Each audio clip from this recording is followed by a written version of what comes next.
वर्ष 2021 के global hunger index के मुताबिक भारत भुखमरी के मामले में दुनिया के 116 देशों में 101वें नंबर पर है।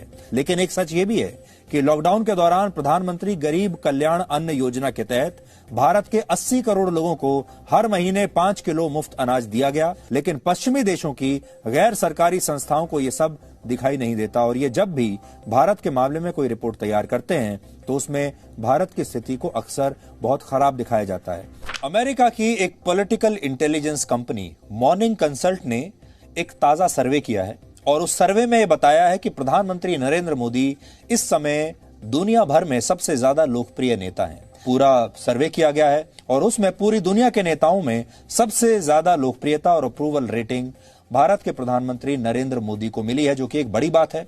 एक समय था जब भारत के लोग, भारत की सरकारें इस तरह के रिपोर्ट्स को चुपचाप स्वीकार कर लिया करते थे। तब ये पश्चिमी देश किसी बड़े प्रोफेसर की तरह हमें नंबर देते थे और हमें लेक्चर भी देते थे और भारत चुपचाप इनकी बातों को स्वीकार कर लेता था। अमेरिका की एक रिसर्च एजेंसी ने 13 देशों के राष्ट्राध्यक्षों को अपनी रेटिंग दी है। ये रेटिंग कोरोना संकट के समय राष्ट्र प्रमुखों के काम करने की क्षमता और उन पर जनता के भरोसे को दर्शाती है।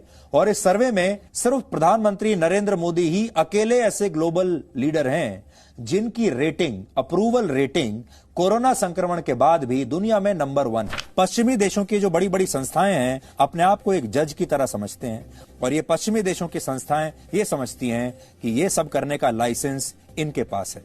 लेकिन अब वो जमाना चला गया। ये नया भारत है और अब भारत ऐसी रिपोर्ट्स को और ऐसी संस्थाओं को और ऐसी देशों को अच्छी तरह से वापस जवाब देना सीख गया है। इसलिए पहले आपने सोचा होगा, कभी सुना नहीं होगा कि भारत सरकार ने इस तरह का कभी कोई बात कही हो, लेकिन अब भारत जो है वापस जवाब देता है और इन संस्थाओं को यह भी बताता है कि आपकी रिपोर्ट गलत है। भारत सरकार ने इस ग्लोबल हंगर इंडेक्स का आज पुरजोर विरोध किया है, खंडन किया है और कहा है कि इसे तैयार करने के लिए